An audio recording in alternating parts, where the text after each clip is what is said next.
राजीव गांधी, एक युग जिसने हिंदुस्तान को नई ऊंचाइयां प्रदान की। युवा, महिला, किसान सबको सशक्त करने की दिशा में महत्वपूर्ण एवं साहसी फैसले लिए।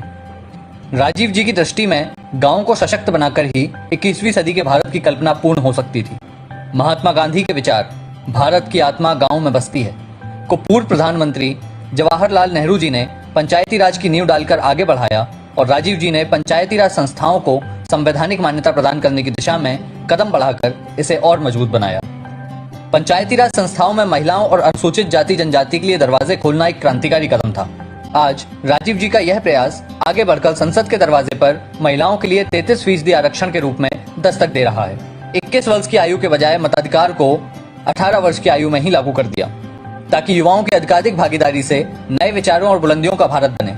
सूचना प्रौद्योगिकी के क्षेत्र में देश को विश्व के अग्रणी देशों की कतार में खड़ा करने के उद्देश्य से राजीव जी ने कंप्यूटर क्रांति का आगाज किया। विपक्ष के दुष्प्रचारित विरोध के बावजूद कदम पीछे नहीं हटाए और आज भारत सूचना प्रौद्योगिकी में आत्मनिर्भर बनकर दुनिया के शक्तिशाली देशों की श्रेणी में आ खड़ा हुआ है। मगर राजीव जी की शहादत हिंदुस्तान के राजनीतिक मंच पर एक कभी न भरने वाला शून्य पैदा कर गई। राजीव जी अगर आज भारतीय राजनीतिक मंच पर उपस्थित होते तो शायद तस्वीर अलग ही होती, लेकिन उनकी शारीरिक गैर मौजूदगी में उनके विचार ही हैं जो हमें प्रेरणा देते रहेंगे, मार्ग दिखाते रहेंगे।